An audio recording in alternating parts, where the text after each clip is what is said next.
am I audible? Yes, Yes, sir. sir. Okay. And my screen is visible to you all? Yes, sir. Okay. So let us start with this topic. Today we'll take a defluoridation. Let me change the date. Yeah. So today's topic is defluoridation. We'll say this topic, and this will be a probably a last topic of that particular model number 3. Okay. So so fluoride is a heavy and toxic element which came under the periodic table of group number 5 specifically. So इसका presence water में रहना is important, as well as if it is above the excess permissible limit, then that is a very toxic element. तो एक तरीके से water में fluoride रहना अच्छा है और एक तरीके से ये एक्सेस अमाउंट में रहना थोड़ा सा हेल्थ के लिए हैजार्ड है. Okay. In particular of this, only we will see this term. There's a defluoridation term. So, what is the water is the essential natural resources for sustaining life and environment, which have always thought to be available in abundance and a free gift of nature. हमारा जो water है ये हमेशा आपके लिए एक जीवनदायी है, which is very very important for the survival of the life and which is free gift of nature. आपको ये बहुत freely आपको कहीं भी easily available हो जाता है. Chemical composition of a surface of or a subsurface, geothermal or non-thermal, is one of the prime factor on which the suitability of the water from domestic, industrial or agriculture purpose depend. Based on the water आपका surface वाला है, subsurface का है, borewell है, well का है, ठीक है, वो डग वेल है, मतलब बेसिकली जिस टाइप का आपका वाटर का नेचर रहता है उसके हिसाब से हम क्या करते हैं, डोमेस्टिक पर्पस के लिए यूज करना है या इंडस्ट्री के लिए यूज करना है कि एग्रीकल्चर के लिए यूज करना है, हम उस पर डिपेंडेंसी होता है. As well as the chemical composition of this water also plays a vital role on this things. So ground water जो है that is one of the form of the waters जो आप ड्रिंकिंग पर्पस के लिए हम ज्यादा से ज्यादा यूज करते हैं, जो आपका वाटर टेबल के ऊपर में डिपेंड करता है आपका ground water. Ground water forms a major source of drinking water in urban as well as in the rural area. अगर हम इस तरह से बात करें कि आपके रूरल एरिया में भी देखो पंप वेल होते थे, वहां से हम वाटर को ड्रॉ करते हैं. एज वेल एज हम आजकल तो अर्बन एरियाज में लगभग सभी घरों में हम बोरवेल कर लेते हैं जहाँ से हम लोग वाटर को विड्रॉ करते हैं. So there is a lot of dependency on the groundwater. More than 90% of the rural population uses a groundwater for a domestic purpose. Groundwater is a major and a preferred source of drinking water in a rural as well as urban area, particularly in the developing country like India, because treatment of the same, including disinfection, is often not required. But in the era of the economical growth, groundwater is getting polluted due to urbanization and the industrialization. कहने की बात है, बार बार मैं आपको बार बार ground water की क्यों कर रहा हूँ, क्योंकि जो आपको फ्लोराइड कंटेमिनेशन है ये ज्यादा से ज्यादा आपके ग्राउंड वाटर में ही अवेलेबल होता है. ठीक है, और ये क्यों होता है, क्योंकि सॉइल्स में various forms of fluoride present रहते हैं जो आपके टेम्परेचर जियोथर्मल के कारण, जियो टेम्परेचर के कारण वो स्मॉल स्मॉल सब्सटेंसेस में डिफ्यूज हो जाते हैं. वो स्मॉल स्मॉल सब्सटेंसेस में डिफ्यूज होने के बाद वो वाटर के साथ मिक्स हो जाते हैं. तो जो फ्लोराइड कंटेंट है वो आपके वाटर में, ग्राउंड वाटर में ज्यादा मिलता है. तो इसलिए मैं बार बार आपको ग्राउंड वाटर के बारे में बात कर रहा था. In groundwater, the natural concentration of fluoride depend on the geological, chemical, and physical characteristic of the aquifer, porosity, and acidity of the soil, and the rock temperature, and the action of the other chemical elements. Highly reactive, so nerve found in a free state. Geochemical characteristic of the earth crust, which result from the volcanic and the plutonic activity, are the primary sources of the fluoride. Water and food are the secondary sources. तो आपको fluoride concentration चाहे पानी से हो, food से हो, मतलब इन कोई भी तरीकों से ये आ सकता है, लेकिन major source is your water, ground water में ही आपको ज्यादातर मिलेगा. Now you can see some pictures, यहाँ राइट साइड में पिक्चर देखे होंगे कि very mild, moderate and severe. So अगर आप ये देखोगे तो किसी के दांत पीले हैं, किसी के इसमें देखिए ये कहीं कैविटी बन जाएगा, तो कहीं किसी के इसमें ये कलर अपीयरेंस अलग हो जाता है, ये गोल्डन ब्राउनिश कलर आ जाएगा. या येलोइश कलर आ जाएगा। आप देखोगे तो आपके जो डेंटल्स हैं वो इरोड होना शुरू कर देते हैं, टूट जाएंगे, वीकर रहेंगे। सो आपने शायद कुछ कभी कभी कोई ऐड देखा होगा, जनरली ये पेप्सोडेंट में या कोलगेट में आया था कि इसमें ऐसा था कि फ्लोराइड आपके टूथपेस्ट में है या नहीं है, like that. So it is important, आपके टूथपेस्ट में फ्लोराइड रहना चाहिए, लेकिन it should be in the permissible limit. अगर ज्यादा रहेगा तो प्रॉब्लम वाली बात है, या कम रहेगा तो भी आपका प्रॉब्लम वाली बात है। ठीक है। सिमिलरली अगर आप मैं देखूं, अगर बताऊं आपको, so this is the leg of the horse and this is the leg of the person। ठीक है, तो दोनों में देखिए जिसके पैर का स्केलेटन है ये थोड़ा सा चेंजेस हो गए हैं। देखिए ये ऊबड़ खाबड़ दिखेगा, कर्व नेचर कहीं दिखेगा। वेरएज अभी इस इंसान के पैर को भी आप देख सकते हो कि इसके जो हड्डी है, इसका जो पैर है, this is in curve shape. ये क्यों हो रहा है? This is because of the excessive intake of the fluoride water. तो जिसकी वजह से क्या होता है, स्केलेटल फ्लोरोसिस होता है। तो इसमें फ्लोराइड की वजह से दो बीमारियां होती है, one is known as dental fluorosis, another one is known as skeletal fluorosis. If health effect जो इसका है वो हम ऐसे देखते हैं कि अगर आपका फ्लोराइड कॉन्सेंट्रेशन लेस देन 0.5 है, आई रिपीट, फ्लोराइड कॉन्सेंट्रेशन अगर लेस देन 0.5 है तो ज्यादा से ज्यादा क्या हो जाएगा, ये डेंटल कैरीज आने प्रोड्यूस करेगा। ठीक है, डेंटल कैरीज। तो देखो ये लेस देन 0.5 है, ठीक है, तो आपका डेंटल कैरीज करेगा। इसका मतलब क्या है कि आपका फ्लोराइड कॉन्सेंट्रेशन 0.5 मिनिमम तो भी आपका होना चाहिए। This is as per the EPA, permissible limit सही है। ठीक है, तो 0.5 mg पर लीटर आपका मिनिमम होना चाहिए। अगर उससे कम रहेगा, आपके वाटर में फ्लोराइड नहीं है, तो आपको डेंटल क्लेरिसिस, डेंटल कैरीज हो सकते हैं। If it is between 0.5 to 1.5 it promote dental health. ठीक है, अगर ये 0.5 से 1.5 के बीच में है तो डेंटल हेल्थ प्रॉब्लम क्रिएट हो सकते हैं। अगर 1.5 से 4 के इसमें होगा तो डेंटल फ्लोरोसिस होने के चांसेस हैं। डेंटल फ्लोरोसिस में ये ऐसा होता है सीवियर, ये इस तरह का आप जो देख रहे हो, ये this is a dental fluorosis, ये ऐसा होने के चांसेस है। अगर आपका fluoride concentration is more than 4 mg per liter, then you can have a severe dental and skeletal fluorosis। ये जो पैर हैं ये इस तरह के हो जाएंगे, ये जो दांत है ये इस तरह के हो जाएंगे। सो this is the health effect of the fluoride. So that's why आपको उस वाटर में से फ्लोराइड को रिमूव करना होगा, that is known as a डीफ्लोराइडेशन।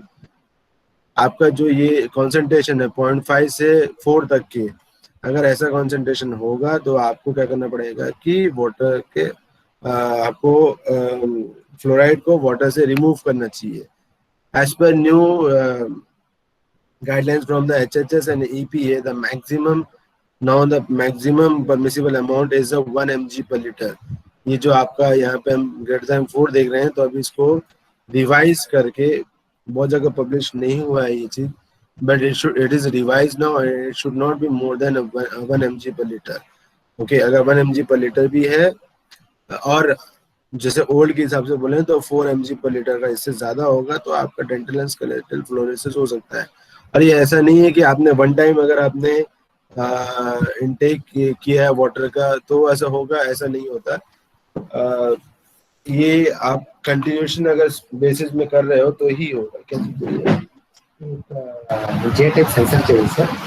कहाँ से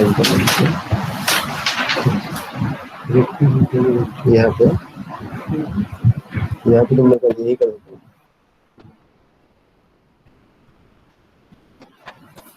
ठीक है, ये आपका मशीनरीज है सर, कैलिब्रेशन का यूज करोगे। So that was the health effect of the fluoride. Now let us see what is the international and national scenario of the fluoride in respect of a fluoride. The fluoride concentration in groundwater can range from 1 ppm to more than a 3 ppm। I said 1 ppm अभी एक nominal range में आ चुका है, इसको permissible limit में consider कर रहे हैं। According to UNICEF report, fluorosis is endemic in at least 25 countries। So you can see ये जो shaded portion है ये आपका 25 countries को यहाँ पे cover कर रहा है। ठीक है, across the 25 countries in the globe, notably India, Sri Lanka, America, Europe, Asia, Kenya, China, the Rift Valleys countries in East Africa, Turkey, and part of South Africa। So these are the countries which are severely affected by the fluoride concentration. Fluorosis and a Rural Development Foundation working in UNICEF, New Delhi, India, had reported almost 12 millions of the 85 million tons of fluoride deposit on the earth crust are found in India. As a result of 16 out of the 32 states of India were classified as a fluorosis endemic area. और उसके अलावा भी अगर मैं particular India की बात करता हूँ तो इंडिया में भी अगर हमारे 32 स्टेट्स हम मान के चल रहे हैं तो उसमें से 16 स्टेट यानी कि 50% जो है that is severely affected by the fluorosis. आप देख सकते हैं यहाँ पे इंडिया को फुल दिखा रहा है, बट द सीवियरली अफेक्टेड की बात मैं करूँ तो 16 states are there which is affected with this. Highly electronegative, therefore strong affinity for a calcium, silicon and aluminate. तो it is a highly electronegative, तो इसका जो बॉन्डिंग है, इसका एफिनिटी जो बोलेंगे वो कैल्शियम, सिलिकॉन, एल्यूमिनेट के साथ में होगा. तो जब हम रिसर्च पार्ट में जब जाते हैं, जब भी हम रिसर्च पार्ट में बात जाते हैं तो डिफ्लोरेशन के हम बेस मटेरियल ऐसा देखने की कोशिश करते हैं जिसमें कैल्शियम रिचमेंट हो, सिलिकॉन रिचमेंट हो और एल्यूमिनेट रिचमेंट हो. If I consider this our India map, so in this Indian state you can see some are listed over here, as well as उसके सामने फ्लोराइड लेवल कंसंट्रेशन भी मैंने लिस्टेड किया है यहाँ पे. ठीक है, सो वाइट में जो है दैट इज ओके, मतलब ठीक है, इतना डेंजरस नहीं है. बट जो मैंने येलो से हाईलाइट किया है, just focus on this. Andhra Pradesh 0.4 to 29 mg per liter, Delhi is 0.2 to 32 mg per liter, Haryana is 0.2 to 48.32 mg per liter, whereas Punjab is 0.4 to 42 mg per liter. You can see कितना high है यहाँ पे. हरियाणा हो गया, पंजाब हो गया, दिल्ली हो गया, ये जो है this is morally even Andhra Pradesh, this is morally likely set की एग्रीकल्चर लैंड इसको हम बोलते हैं यहाँ पे. ठीक है, जो ये आपका जो है this is your agriculture land. अब ये सोचिए कि फ्लोराइड कंटेमिनेटेड वाटर आपके एग्रीकल्चर लैंड के साथ में जब मिक्स हो जाएगा तो ये ऑटोमेटिक जब भी आप फूड का इनटेक करोगे तो भी उसमें फ्लोराइड कंसंट्रेशन उसमें मिक्स हो ही जाएगा. So that is why it is a more dangerous. And as well as now you can see the higher level, so that is a 29, 32, 48, 42. So ये बहुत ज़्यादा है. लेकिन ऑल ओवर इंडिया अगर मैं बात करूँ, the very higher concentration is found in the Rajasthan. Rajasthan में सबसे ज़्यादा आपका फ्लोराइड लेवल कॉन्सेंट्रेशन है, that is 50 mg per liter. Okay, so this is a very dangerous one. In map also it is showing in this Gujarat, Rajasthan, Andhra Pradesh, Assam. So these are the dangerous area. So defluoridation is defined as the downward adjustment of a level of a fluoride in a drinking water to the optimum level. यानी कि water में से fluoride level को remove करना is known as your defluoridation method. So defluoridation method are required. हाँ, डिफ्लोरेशन method के लिए आपको कुछ रिक्वायर्ड मटेरियल लगता है. जैसे बेसिकली अगर देखा जाए तो आपका एड्सॉर्प्शन मेथड है, आयन एक्सचेंज मेथड है एंड प्रेसिपिटेशन. ये 3 मेथड आपके यहाँ पे शो कर रहे हैं, जिसमें से जो मटेरियल हम यूज कर रहे हैं दैट इज एड्सॉर्प्शन में एक्टिवेटेड कार्बन यूज कर रहे हैं. Raw material for activated carbon would हो गया, कोल हो गया, लिग्नाइट हो गया, बोन चार हो गया, petroleum residue, nut shell, rice, sawdust, cotton waste. जो भी आपको ऑर्गेनिक मैटर मिल जाता है जो कि आपका रिच होगा कैल्शियम में, सिलिकॉन में, एल्यूमिनियम में, तो ऐसे मटेरियल को हम लोग एड्सॉर्प्शन मटेरियल में यूजुअली हम यूज कर रहे हैं. Next is ion exchange. तो आयन एक्सचेंज में क्या है कि आपका आयन जो प्लस माइनस का है वो फंडामेंटल यूज करते हैं. ऑलरेडी हम लोग आयन एक्सचेंज स्पेसिफिकली पढ़ भी लिया है. So fluoride exchanges raw materials are, जो फ्लोराइड को जनरली इसमें रेजिन्स को हम लोग यूज करते हैं आयन एक्सचेंज में. तो मटेरियल उसी वे में होगा जो उस फ्लोराइड कॉन्सेंट्रेशन को, उस फ्लोराइड के चार्जेस को, आयंस को अपने में अपने साथ में कंसिडर कर पाए. तो ऐसे रेजिन जो है that is decrease an alkali treated bones, bone charcoal, inorganic ion exchanges, tri calcium phosphate, Fluorex, supernatant, anion exchange resin, activated alumina, carbon exchanger. Carbon exchanges में फिर defluoridation carbon, then sawdust carbon, pollution है, तो उसमें अलग अलग materials हैं. Then precipitation is again a simplest one, जिसमें lime slurry alum treatment हम use करते हैं. और साथ ही साथ एक नालागंडा टेक्निक है which is developed by the NEERI, is very very famous for that. तो उसमें हम चार मेथड है हमारे, जैसे फिल एंड ड्रॉ मेथड है, कंटिन्यूस फ्लो मेथड है, pack treatment plant for hand pump installation, alum floc sludge blanket techniques. तो ये चीजें हैं। अब इसमें से इतने सारे मेथड्स हमारे पास में अवेलेबल है, जिसमें से हम कुछ गिने चुने देखेंगे जो जनरली आपके एग्जाम पॉइंट ऑफ व्यू से ज्यादा इंपॉर्टेंट है और हमारे सिलेबस में इंक्लूड किया गया है। So number one is very famous one, the Nalagona technique, and this is a worldwide famous, which is developed by the NIRI from the India, और ये worldwide तरीके में इसको यूज किया जा रहा है। National Environment Indian Research Institute NIRI Nagpur, Nalagona technique in 1974 has given this technique. Nalagona technique involve addition of a aluminium salt, lime and a bleaching powder.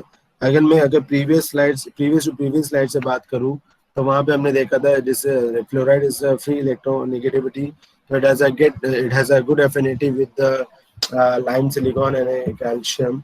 So आप देखो कि ये जो बेस मटेरियल आपके हैं तो ये आपके बेस मटेरियल वैसे ही हैं।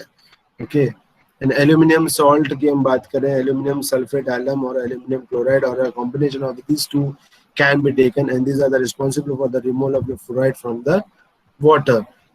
If I consider lime, so facilitated forming a dense flow for a rapid setting of insoluble fluoride salts. It does an empirical of a 1/20th of the dose of the aluminum salt. इतना जितना dose लगता है उसका 1/20 में ये काम हो जाएगा। Bleaching powder is disinfection, that is 3 mg per liter हम जनरली हम यूज करते हैं। So this is analogous technique where you can see this is raw water. ये आपका मिक्सिंग चेम्बर है, यहाँ पे आपका रैपिड मिक्सिंग होगा। 1 मिनट के लिए और फिर फ्लक्चुएशन डेवलप होंगे 9 मिनट के लिए, जहाँ पे लाइम ऐड करोगे as well as alum add करोगे। Then it is going for the sedimentation, जहाँ पे 90 मिनट्स का आप इसको अलाउ करोगे और यहाँ पे आप ब्लीचिंग पाउडर भी अप्लाई कर सकते हो 3 mg per liter for the disinfection. Then whatever कुछ आपका स्लज जमा होगा, बट कुछ जो सुपरनेंट है वो सुपरनेंट फिल्टर हो जाएगा, यहाँ पे ये फिल्ट्रेशन यूनिट होगा और यहाँ से इसको हम आगे फॉरवर्ड कर देंगे for the disposal of the for the distribution purpose. So this is a very normal and very easy method you can say. Then mechanics of Nalagunda technique में क्या हमने देखा, हमने रैपिड मिक्सिंग देखा, हमने फ्लोकुलेशन होता है वो देखा, हमने सेडिमेंटेशन देखा, फिल्ट्रेशन देखा एंड डिसइंफेक्शन देखा। ये देखो रैपिड मिक्सिंग हो गया, फ्लोकुलेशन हो गया, ब्लीचिंग पाउडर हो गया, सेडिमेंटेशन हो गया, फिल्ट्रेशन हो गया एंड देन डिस्ट्रीब्यूशन हो गया। सो this is a very simple one and a mechanics for the Nalagunda technique. Now it has some advantages like regeneration of a media is not required. यहाँ पे regeneration करने की जरूरत नहीं है। Whereas RO में हम जब पढ़ेंगे तो RO में आयन एक्सचेंज जब हम पढ़ते हैं तो आयन एक्सचेंज में हमको रेजिन को क्या करना पड़ता है, रीजनरेट करना पड़ता है। तो यहाँ ये करने की जरूरत नहीं है। No handling of a caustic acid and alkalis, यहाँ पे आपको एसिड और अल्कली को हैंडल करने की जरूरत नहीं पड़ेगी या केमिकल्स को हैंडल करने की जरूरत नहीं पड़ेगी। सिंपली आपको यहाँ पे लाइम लगेगा और आपको एलम लगेगा।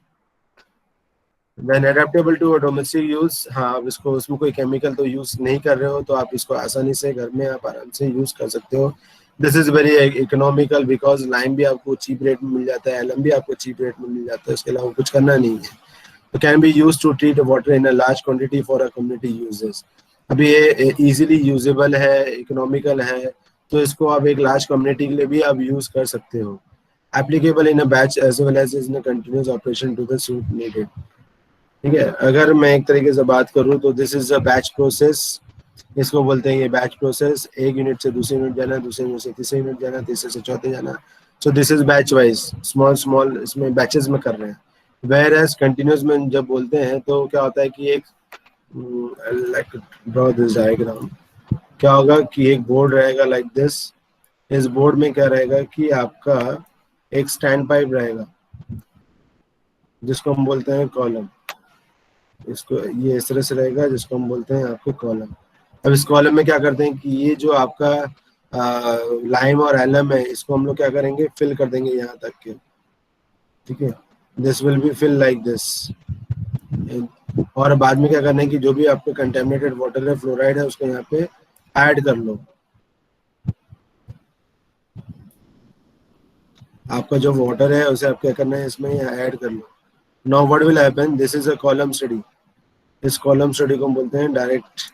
तो क्या होगा, वाटर धीरे धीरे लीच होगा, धीरे धीरे लीच होगा और ये आपका वाटर यहाँ से बाहर निकल जाएगा। ठीक है, सेम वे वाटर यहाँ पे है, सेम फंडामेंटल है, ठीक है। अब वाटर धीरे धीरे धीरे लीच करेगा और यहाँ से बाहर हो जाएगा। तो क्या हो रहा है, वाटर ट्रीट होके आ रहा है। किससे ट्रीट होके आ रहा है? ये आपके मीडिया के प्रेजेंस के कारण, ठीक है, ये मीडिया के प्रेजेंस के कारण वो आपका वाटर क्या हो रहा है, ट्रीट होते जा रहा है। सो this is applicable in the batch as well as a continuous operation. Simplicity of a design, construction, operation and a maintenance is there. Then local semi-skilled workers can be readily employed. आपको बहुत ज़्यादा इससे skilled laborers की इसमें ज़रूरत नहीं है, आप किसी को भी सिखा दो वो कर लेगा। Highly efficient removal of fluoride from a high level to desirable level. आपके पास में कितना भी concentration होगा, आप उसको आराम से कुछ लेवल तक के नीचे तो आराम से आप लेके आ ही सकते हो। Simultaneously removal of color, odor, turbidity, bacteria and organic contamination can also be taken. Little wastage of water and a least disposal problem. अब wastage, little wastage of water जब बोल रहे हैं, जब क्या है कि आप इतना लाइम में ऐड कर रहे हो, अलम में ऐड कर रहे हो, तो आपको कुछ स्लज फॉर्मेशन होगा। तो स्लज आपको स्लरी फॉर्म में हो सकता है जिसमें थोड़ा सा वाटर आपका वेस्टेज होने के चांसेस है। That's it. बट फिर भी मतलब एक is a good method. Need minimum of a mechanical and electrical equipment. एक और बात कि जैसे हम आरओ की बात करते हैं, आयन एक्सचेंज की बात करते हैं, तो उसमें क्या होता है कि से suppose this is your unit, तो एक जो रहेगा आपका आउटलेट रहेगा, बट दूसरा आउटलेट क्या रहेगा जो आपका ड्रेन में जाएगा।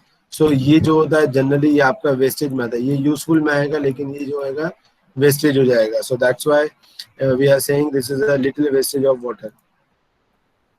Need a minimum of a mechanical and electrical equipment. यहाँ पे आपको बहुत ज़्यादा ऐसे इलेक्ट्रिकल मैकेनिकल इक्विपमेंट की रिक्वायरमेंट नहीं है।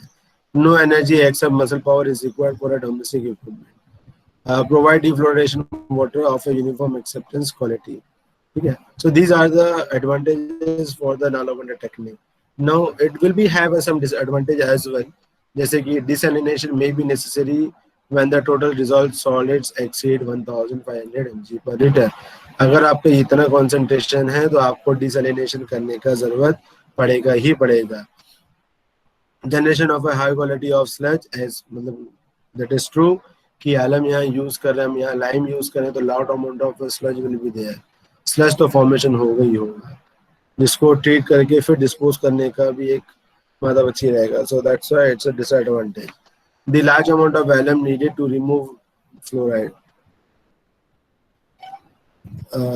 आपको alum का requirement, though it is free, मतलब cheap, we are getting in a cheaper rate, but anyhow आपको एक alum dose जो रहेगा वो आपका ज़्यादा लगेगा रिमूव करने के लिए, fluoride रिमूवल करने के लिए। We have to be very careful for the pH control। Yes, that is true।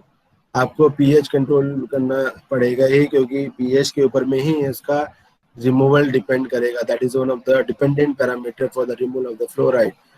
High residual aluminum is reported in treated water by some authors। और ये भी मतलब इस पे स्टडी बहुत ज़्यादा चल रही है और ये हमने देखा गया है कि इसमें आपको जो एल्यूमिनियम वाला है कंटेंट है उसका रेसिडुअल ज़्यादा होता है, and which is listed by so many authors, so many researchers। So applicability of Nalgonda technique की हम अगर बात करते हैं तो कहाँ इसको हम एप्लीकेबल कर सकते हैं? In the absence of alternative low fluoride source of drinking water. अगर ये नालागोंडा ट्रीटमेंट जो मेथड छोड़ के अगर कोई और मेथड आपके पास में होगा which is cheap and which can be use for the as alternative method, तो आप उसको यूज करो। अगर वो नहीं होगा तो उस केस में आपका Nalgonda technique is the best part. Total dissolved solid below 1500 mg per liter। आप 1500 mg per liter के ऊपर के कॉन्सेंट्रेशन ऑफ फ्लोराइड वाटर के ऊपर में आप इस नालागोंडा टेक्निक को अब यूज नहीं कर सकते। अगर यूज करोगे तो this will not give you good results. Hardness below 600 mg per liter। आप ऐसे वाटर को अब इसको यूज कर सकते हैं जिसमें हार्डनेस आपको 600 mg per liter होगा। अगर 600 mg per liter से ज्यादा हार्डनेस होगा तो you can not use the Nalgonda technique. Alkalinity must be sufficient to ensure a complete hydrolysis of a alum added। Raw water fluoride, अब इसका जो फ्लोराइड कॉन्सेंट्रेशन भी होगा तो it should be 1.5 to 20 mg per liter, जिसके लिए ये बहुत ज़्यादा इफेक्टिव है। अगर इससे ज़्यादा रहा तो इसका इफेक्टिवनेस कम हो जाएगा।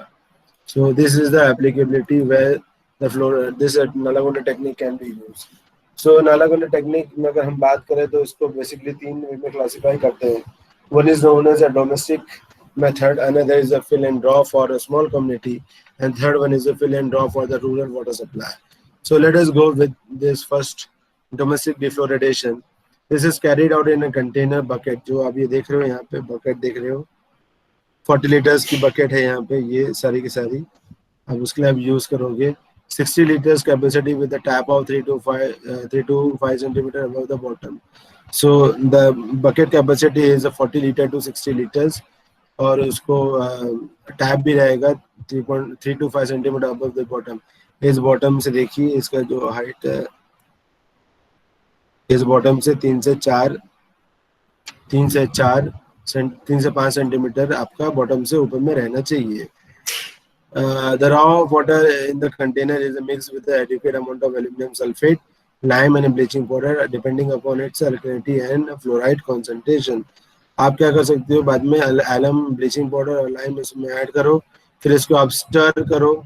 स्टर करने के बाद में थोड़ा सा सेटल होने के लिए टाइम दो, 10 मिनट स्टरिंग करो और उसको एक घंटा सेटलिंग के लिए टाइम दो, प्रेसिपिटेट होने के लिए टाइम दो. After this precipitation you can see there will be a sludge formation. ये स्लज फॉर्मेशन हो जाएगा और जो ये आपका सुपरटेंडेंट वाटर है ये वहां से बाहर आ जाएगा. So in this way you will get a treat water. In a similar manner, alum solution is added first and mixed well with the water. alum को आप इसमें वाटर में ऐड कर लो, ये रॉ वाटर है इसमें आपने alum ऐड कर लिया, स्टर कर लिया.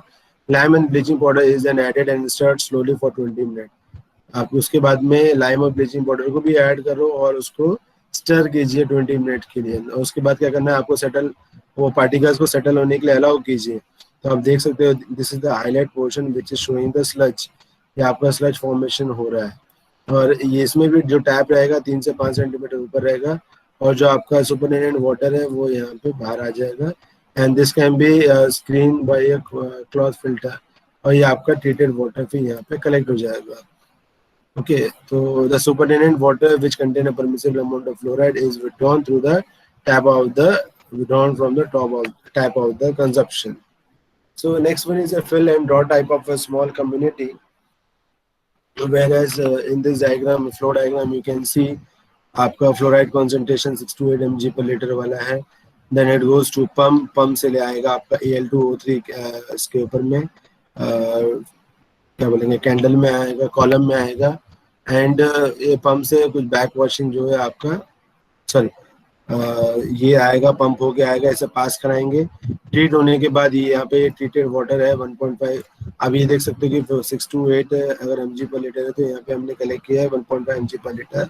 वेरएस ये कुछ पोर्शन जो ट्रीट नहीं हो पाया इसको वापस से हम लोग क्या करेंगे, बैक वॉशिंग के लिए भेज देंगे और दोबारा ये प्रोसेस होगा. ठीक है, और उसके बाद में कुछ हो सकता है स्लज आपको प्रोड्यूस होगा, that can be use for that can be put in this evaporation pond, जहाँ पे वाटर ड्राई हो जाएगा और आपका स्लज वहीं के वहीं रेसिड्यू कर जाएगा. Then you can do a spent regeneration also can be done. So it is ranging between 200 to 250. The plant comprises of a hopper bottom cylindrical tank with a depth of a 2 meter equipped with a operated or a power driven stirring mechanism. Raw water is pumped or poured into the tank and the required amount of aluminum sulfate, lime, bleaching powder added in with the stirring. हर जगह पे आपको ये देखो, ये common चीजें ही है, बार बार यही देखने को मिलेगा. Contents are stirred slowly for 10 minutes to allow to settle for 2 hours.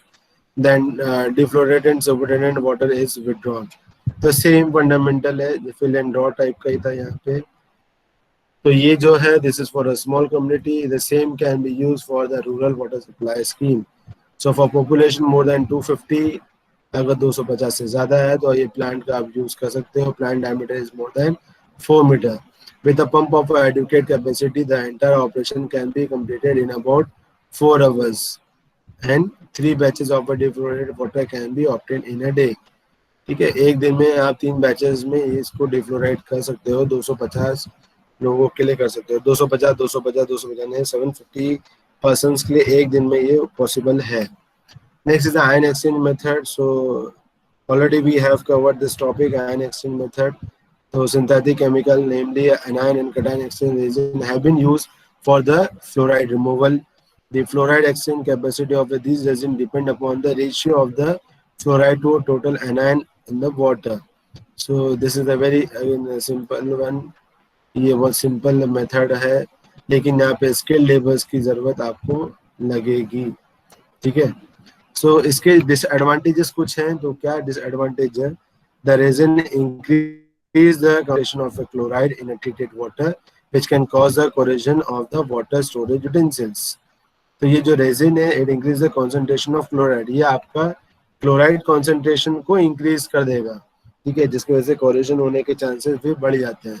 The treated water also had a high pH, जो आपने वाटर ट्रीट किया है उसका पीएच इसमें आपका हायर साइड जा सकता है, या आपका अल्कली साइड की तरफ में जा सकता है। Regeneration process of cation and anion exchange resin required a large volume of reagents. अब यहाँ पे लार्ज अमाउंट में रिएजेंट्स आपको लगेंगे आयन एक्सचेंज के इसमें।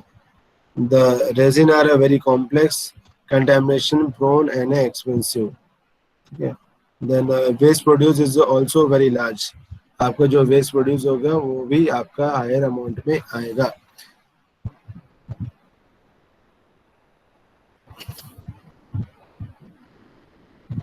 So next one is the adsorption technique. This is another method, adsorption method. मैंने आपको शायद एक बार पढ़ा चुका हूँ। adsorption और absorption, these are two basic different fundamentals. So यहाँ पे हम जो बात कर रहे हैं, this is your adsorption techniques. तो एग्जॉर्प्शन में क्या होता है कि हम पार्टिकुलेट लेते हैं, उसके सरफेस के ऊपर में आपके जो पोल्यूटेंट्स है वो आके सेटल हो जाते हैं। This is the surface phenomenon. तो यहाँ पे जो हम ज़्यादा से ज़्यादा जो मटेरियल यूज करते हैं, that is a very charge particles, जैसे कि आपका एक्टिवेटेड एल्यूमिनियम हो गया, बोनचार हो गया, ब्रिक पीसेस कॉलम हो गया, बट पॉट हो गया। तो हमें ऐसे मटेरियल्स को लेना चाहिए जो कि बहुत ज़्यादा चार्ज्ड है, क्योंकि सरफेस फिनोमिनन है। तो अगेन यहाँ पे नेगेटिव एंड पॉजिटिव चार्जेस दोनों का ही रोल होता है इसमें, राइट। सो एक्टिवेटेड एल्यूमिना की हम बात करते हैं। So this is very good in the fluoride defluoridation. If you see in this diagram, तो जो बेसिन आपको दिख रहा है, this is for the drinking water, this is for the municipal supply. और यहाँ पे आप देखिए इन्होंने एक अरेंजमेंट किया है जहाँ पे एक चैम्बर अटैच किया है जिसमें एक्टिवेटेड एल्यूमिना फिल्टर दिया हुआ है। तो यू कैन सी कि जो ड्रिंकिंग वाटर है वो यहाँ पे कनेक्टेड है इसको, एज वेल एज जो municipal supply water is also connected हुआ ही है। तो क्या होगा, वाटर यहाँ से आके ट्रीट होके जाएगा और वापस से आप मतलब एक ड्रिंक सेफ वाटर को आप कंज्यूम कर सकते हो। ओके, सो यहाँ पे अगर आप देखोगे तो this is a kind of filter which is known as a cartridge textile filter. ये दिस इज जो आपका फिल्टर है ये, ठीक है। This is activated alumina filter, ये आपका एक्टिवेटेड एल्यूमिना फिल्टर है जिसका जो मैक्सिमम फ्लो होगा that is 2 litres per minute. अब यहाँ पे आप क्या कर सकते हो, उसको आप कंट्रोल भी कर सकते हो। तो this is your flow controller and a water meter. तो ये आपका कोल्ड वाटर है, ये आपका वार्म वाटर है, ठीक है। ये दे आर 2 डिफरेंट वाटर्स, ये आपका वार्म वाटर और ये आपका cold water. Okay, so aluminum sulfate have a high affinity for a fluoride and can be used for the removal of excess fluoride from a water either alone or in a combinations. तो ये हमने starting से हम ये बोल रहे हैं, yeah, from the starting itself we are saying it has a great affinity with the alumina, silica, या एल्यूमिना, सिलिका एंड कैल्शियम, तीनों से इसका एफिनिटी ज्यादा है। तो हमने ऐसे ही मटेरियल को कंसीडर किया। Absorption of the fluoride is possible only at a specific pH range. This is मैंने पहले भी स्लाइड में बोला कि पीएच जो है it plays a very vital role, क्योंकि let me show you a graph. अगर ये आपका ग्राफ है, अगर यहाँ पे हम पीएच मेंशन करते हैं 1 2 3 4 5 6 लाइक दिस, और यहाँ पे रहेगा आपका परसेंटेज रिमूवल में आपका फ्लोराइड रिमूवल। तो दिस इज क्वाइट नॉर्मल कि इसका जो ग्राफ बनेगा दिस इज लाइक दिस। ये आपका जो ग्राफ है ये कुछ इस तरह का बनता है, जहाँ पे ये एक पॉइंट आएगा जहाँ पे ये ऑप्टिमाइज हो जाएगा। So that will be the optimise pH. तो इस पर्टिकुलर पीएच में आपका जो efficiency of the removal of the fluoride that will be a maximum, that is known as the optimum pH. So the graph will be like this. सो कहने का मतलब ये है कि पीएच का रोल बहुत ज़्यादा है आपके रिमूवल ऑफ द फ्लोराइड में. Frequent activation of alumina is needed. अब जैसे ये क्या हो रहा है कि इसको इस जो एल्यूमिनियम फिल्टर है इसको हम लोग यूज करते जा रहे हैं, लेकिन इसमें जितना एल्यूमिनियम कंटेंट है वो भी तो एग्जॉस्ट हो जाएगा. तो उसको हमको क्या करना पड़ेगा, दोबारा से एक्टिवेट करना पड़ेगा उसे. ठीक है, उसको दोबारा से एक्टिवेट करने का चांसेस आएगा ही आएगा. So that is known as activation of the alumina that is needed. Absorption efficiency of the activated alumina diminishes with the increasing number of the uses, regeneration and recycle. अब ये जो efficiency है किस पे depend करेगी, जितना आप ज़्यादा यूज़ करोगे उतना इसका जो चार्ज है वो ख़त्म होते जाएगा, इसका जो एफिशिएंसी है वो आपका ख़त्म होते चला जाएगा. सो आपको तो ये एक्टिवेट करना ही पड़ेगा. नेक्स्ट इज अ बोन चार. In similar manner, defluoridation by a bone char has the ion exchange and adsorption between fluoride in the solution and a carbonate of the apatite compressing bone char. जैसे हमने वहाँ पे activate alumina देखा था, same way यहाँ पे आप देखोगे बोन चार को भी यूज किया जाता है. अब मैं आपको एक डायग्राम इसमें बताने की कोशिश करता हूँ. सो this is your container, this is your storage tank, this is your container. तो यहाँ से आपका जो रॉ वाटर है वो उसका इनटेक होगा. This is raw water mixed with a chemical. It is going in this way. तो ये raw water chemical आपका introduce हो गया. Whereas this is इसमें एक और दिया हुआ है जिसको बोलते हैं मैनोमीटर. ये मैनोमीटर दिया हुआ है जिसमें आप प्रेशर को आप चेक कर सकते हो. This is a fluoride saturated bone char. ये जो डॉटेड दिख रहा है this is a bone char. And as well as ये जो आपको dense form में दिख रहा है this is your gravel. अब क्या होगा, ये जो वाटर है with chemical this will be filter from this. ये फिल्टर होके निकलेगा और ये आपका ड्रेन है. ठीक है, अगर आपने इसको क्लोज कर दिया है तो क्या होगा, आपका ये फ्लो कंट्रोल से आप प्रेशर को कंट्रोल, वाटर फ्लो को कंट्रोल कर सकते हो. और यहाँ पे आपका डिफ्लोरेटेड वाटर से यहाँ पे कलेक्ट हो सकता है. जो बचा कुचा ड्रेन है वो ड्रेन वाटर है जो उसे आप आसानी से ड्रेन आउट कर सकते हो. This is storage tank. So this is very simple one. Another one is there. यहाँ पे आप देखोगे कि यहाँ पे आप केमिकल ऐड करते हो, वाटर भी ऐड करोगे. ये टैंक है और यहाँ से फिर आपका एक फिल्टर यूनिट यहाँ पे दिख रहा है आपको. This is your filter unit. ठीक है, अब यहाँ पे क्या है कि आपका बोन चार इसमें ऐड किया गया है और आपका ये जो वाटर है यहाँ से आके इधर फिल्टर होगा और यहाँ से जो वाटर है उसको पाइप के थ्रू सक करके हम लोग डिफ्लोरेटेड वाटर टैंक में यहाँ पुट अप कर ले रहे हैं. तो आपका जितना भी वाटर ये ग्रेवल है यहाँ से फिल्टर होके यहाँ से वाटर बाय कैपिलरी एक्शन के थ्रू यहाँ से वाटर जो होगा इस डिफ्लोरेटेशन टैंक में जाएगा. So again this is very simple one.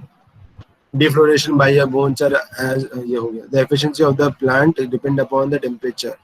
अब इसका जो बोन चार की वजह से ये टेम्परेचर पे इसका डिपेंडेंसी है, पीएच में है ही इसका.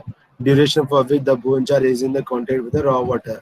ठीक है, क्योंकि बहुत ज़्यादा टाइम पे रहेगा कि देन इट मे बी ये पॉसिबिलिटी कि ये जो बोन चार है वो थोड़ा सा लीच करना शुरू कर देगा वाटर के साथ में.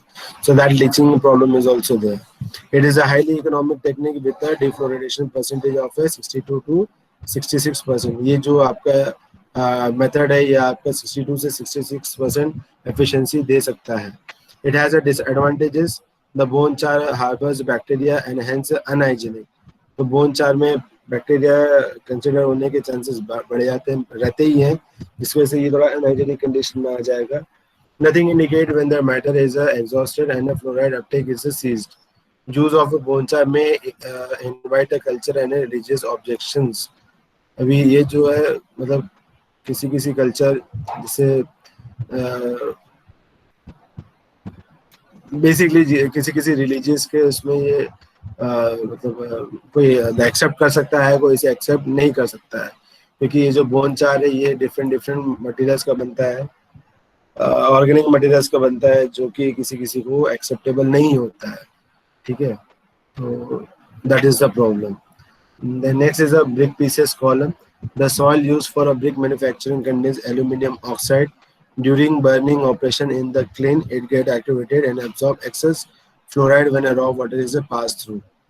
अभी कैसा है ये ब्रिक पीसेस कॉलम, तो जैसे वो जो हमारे ईट होते हैं, ब्रिक्स होते हैं, उसके पीसेस हैं, उसको ही हम लोग क्या करते हैं, यूज करते हैं. Why we are using it?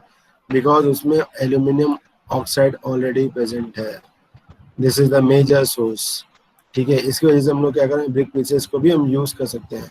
The soil use for a brick manufacturing contain aluminium oxide. During burning operation in the clean it get activated. क्या होता है ना कि हम उसको जब भी हम ब्रिक बनाते हैं तो उसको हम लोग क्या करते हैं, भट्टी में डाल देते हैं, हम उसको क्लीन में डाल देते हैं, जिसकी वजह से वो जो एक्टिवेशन है एल्यूमिनियम कॉन्सेंट्रेशन का, वो एक्टिवेटेड हो जाता है. It get activated and absorb excess fluoride when raw water is pass through. Okay, in place where a high aluminum content soil is available, brick pad filter may be one of the option. तो अगर आपके soil में aluminium concentration ज़्यादा है तो उसको आप brick bed filter करके भी आप यूज़ कर सकते हो. The next is a mud pot. The raw, हाँ, this is a very common thing. आपको अगर ध्यान में होगा तो कई पुराने ज़माने से ही क्या हो रहा है कि मिट्टी के जो घड़े होते हैं उसको जनरली हम लोग यूज करते हैं. तो आज भी फ्लोराइड कॉन्सेंट्रेशन को रिमूव करने के लिए ये जो आपके मड पॉट्स है उसको भी यूज किया जाता है. That is very effectively. The raw pots are subjected to a heat treatment as in case of a brick production. लेकिन क्या है ना, जो भी आपका मड पॉट है उसको भट्टी में डालना ही पड़ेगा, उसको एक्टिवेट, क्योंकि उसमें जो सॉइल कंटेंट है उसको एक्टिवेट करना जरूरी है. Hence the mud pot also will act as a adsorbent media. अभी देखो, ये पहले तो होता था, लेकिन क्यों होता था हमको समझ में आता नहीं था. लेकिन द फैक्ट इज कि अगर हमने उसको भट्टी में डाला, उसको अगर हमने क्लीन में डाला, तो व्हाट विल हैपन, जो उसमें एल्यूमिनियम कंटेंट है, एल्यूमिनियम कॉन्सेंट्रेशन है, वो एक्टिवेटेड हो जाएंगे. और अगर वाटर में कोई पोल्यूटेंट है, जैसे फ्लोराइड है, तो वो पोल्यूटेंट्स को वो एब्जॉर्ब कर सकता है easily. So this is the scientific reason कि ये हम क्यों पहले से करते आ रहे हैं इसे. And marginal reduction in a water fluoride level from 1.8 ppm to 1.5 and 1.4 ppm to the end of 2 days and 4 days respectively. 1.8 से 1.5, 1.5 से 1.4, ये 2 दिन में हो सकता है या 4 दिन में हो सकता है. This is a marginal reduction. बहुत ज़्यादा रिडक्शन नहीं होगा. This is very marginal reduction. The water pH was raised from 7.7 to 8.11 and 8.14. और ये भी आपको 2-4 दिन में आप देखोगे कि इसका जो pH है ये भी चेंज हो जाएगा. Y?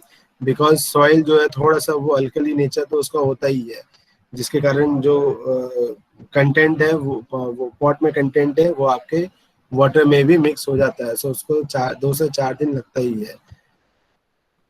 The major advantage of a mud pots are they are economic and readily acceptable for the rural communities. And इसका सबसे बड़ा एडवांटेज यही है कि इसको जो रूरल पर्सन्स है, ये रूरल कम्युनिटी है, वो इजीली एक्सेप्ट कर लेता है. ठीक है.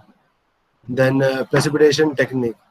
The two major drawback of ion exchange and adsorption techniques are, जो ड्रॉबैक इन दोनों का क्या है, the necessary flow through a system is often difficult to arrange where there is no piped water supply. ठीक है, अगर pipe water supply नहीं होगा तो उसमें फ्लो थ्रू सिस्टम का अरेंजमेंट करने में तकलीफ हमें होगी. Exhaustion of the active agent is not easily detected.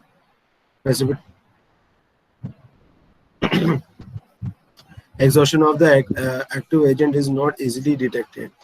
In an attempt to overcome these problems, the precipitation technique have been developed. ठीक है, तो ये जो आपका exhaustion of the activated agent है वो आपको इजीली डिटेक्ट नहीं हो पाता है. तो इन सब चीज़ों को ओवरकम करने के लिए हमने प्रेसिपिटेशन टेक्निक यूज़ किया है. Precipitation method are based on the addition of the chemicals. यहाँ पे देखो, अभी तक हमने कहीं पे भी कोई भी केमिकल की बात नहीं किया था, वेयर एज इसमें हम केमिकल्स को ऐड कर रहे हैं. तो केमिकल्स में क्या आएगा, coagulants and coagulant aids and the subsequent precipitation of a sparingly soluble fluoride salt as insoluble fluoro. So हम यहाँ पे केमिकल्स को ऐड कर सकते हैं, कोएगुलेंट्स बोलो या कोएगुलेंट एड्स हो गए. Fluoride removal is accomplished with the separation of A solid from the liquid. अब इसमें क्या है, कोएगुलेशन जब हमने बोलते हैं तो उसमें जैसे ही आप केमिकल ऐड करोगे फ्लॉक्स प्रोड्यूस होंगे, हैवी फ्लॉक्स प्रोड्यूस होगा, और क्या होगा, सारे पार्टिकल स्मॉल पार्टिकल वो सब क्या होते हैं, एक्यूमुलेट हो जाएंगे. वैसे ही आपका स्मॉल जो आपके फ्लोराइड कॉन्सेंट्रेशन पार्टिकल्स है, पोल्यूटेंट्स है, वो सब एक मास बनाएगा और वो इजीली सेटल हो सकता है. सो दिस इज द वेरी, हम क्या बोल सकते हैं इसको कि again this is a very simplest one जो हम इजीली यूज कर सकते हैं. Fluoride removal is accomplished with the separation of a solid from the liquid. ये हमने देखा, आपके सॉलिड को कम्प्लीटली लिक्विड से रिमूव कर सकता है या सेपरेट आउट कर सकता है. एल्यूमिनियम सॉल्ट जैसे alum, lime, poly aluminium chloride, poly aluminium hydroxide, sulphate and brucite are some of the frequent used material in the defloration by a precipitation techniques. Okay, so this is all about for the defloration part. जिसमें से अगर मैं exam point of view से बोलूँ, so kindly थोड़ा सा नालागुंडा technique जो है इसमें फोकस करो. अगर आप कई बार इंटरव्यू में भी जाओगे तो one of the burning topic is defluoridation. तो Nalgonda technique is a very famous one in world wide, it is famous one. Exam में भी आने के चांसेस बहुत ज़्यादा है. This all others are also methods, but being a civil engineer हमें at least Nalgonda तो हमें पता होना ही चाहिए. देन आयन एक्सचेंज आपने ऑलरेडी पढ़ा हुआ है पहले भी, और प्रेसिपिटेशन भी हमने जस्ट अभी देखा. तो प्रेसिपिटेशन तो नहीं, नालागुंडा आप थोड़ा सा ज़्यादा फोकस करो. नालागुंडा पूछने के chances is very very high. ठीक है, आप उस पर थोड़ा सा फोकस कीजिए, वो ज़्यादा पूछेगा आपको. So this is all about for today's class. If anybody having any doubt, then you can stay over here, or else you can punch your roll number and you can leave. Thank you.